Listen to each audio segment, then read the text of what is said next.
Mutongoi wa Azimio Raila Odinga kwa ivinda yingi niwavuthiisya vanene Uthukumi wa silikali ya Kenya kwanza mwaka umwe kuma President William Ruto oosa utongoi. Aineena na aandiki mauvoo SKM Command Centre musyini wa ilovi. Raila niwamunenga Ruto kilungu cha miongo itatu yuluwa yana ilani grade ya D-. Kavindani ndongoi ya Azimio niyavithua kana mayisa utangaasa maandamano. Indi Akenya mo ene nimo makeyumilia kundu wa kindu kingi na kila wasya akakiweta ivinda yavika. Mwandiki wa mauvoo Steven Mwema ni watu mbanisya ilivoti. Raila Odinga Mutongoi wa ngwatanio Azimio 1 Kenya easya ngwatanio ni yeka ukuni kilimwani wa Uthukumi wa silikali ya Kenya kwanza ungu wa Musumbi Dr. William Ruto kwa kilungu cha mwaka umwe wa utongoi na yu ngwatanio ye munenga kilungu cha miongo itatu yuluwa yana kwa Uthukumi wake. Our scorecard for this regime is 30%. That is D-. Mahii tumesahisa tumesafanya imeshafika milioni 10 na zaidi. Sasa imetosha gari. Na tunajua yale kile ambayo tutafanya na hiyo sahihi. Mara hii haitakuwa sisi tunaambia wananchi warudi kwa barabara. Hapana.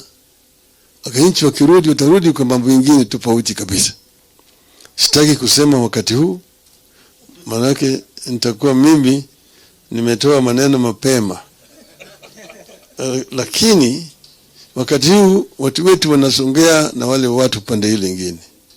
Lakini na mimi wa Kenya kwa kimombo wanaweza kusema watch this space. Raila easya ngwatanio ya Kenya kwanza ni athite mwene nthisi ndombingi ivindani ya kwikuni ya maleve maundune ma kisomo uimi mwaki wa stima na mawia pamwana maundu wangi indi maundu wa mainamba kubikiwa. Kuna ahadi ambayo walitoa wakati walikuwa wanafanya kampeni.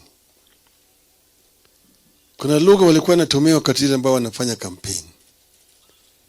Hiyo lugha imebadilika baada ya wao kushika hatamu ya utawala katika taifa letu. Katika eneo tofauti wamekuwa wanatoa ahadi tofauti.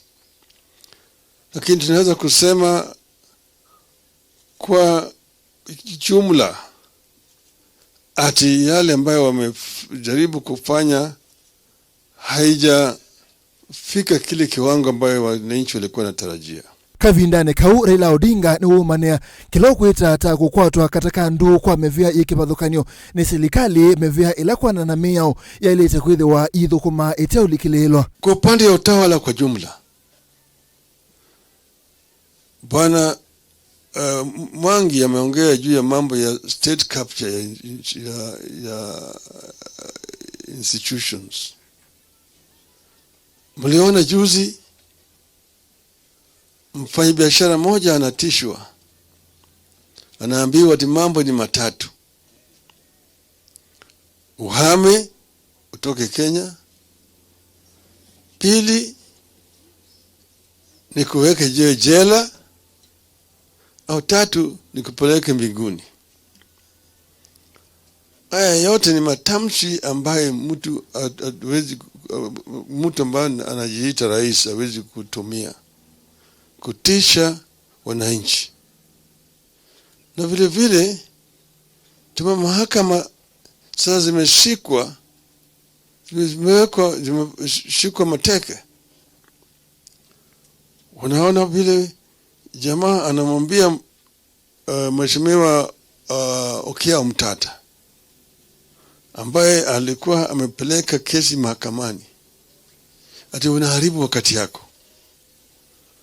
Mimi ni rais, huwezi kunishinda. Nitakushinda hata kule kwa mahakama. Kwa hivyo tayari yeye amejua matokeo ya hiyo kesi ambayo bado iko mbele ya mahakama. Bunge vile vile imetekwa nyara. Bunge imetekwa nyara wakati huu. Ameingilia hata kwa upinzani. Steven Mwema, vilingi wa mauvoo va Mutongoi TV.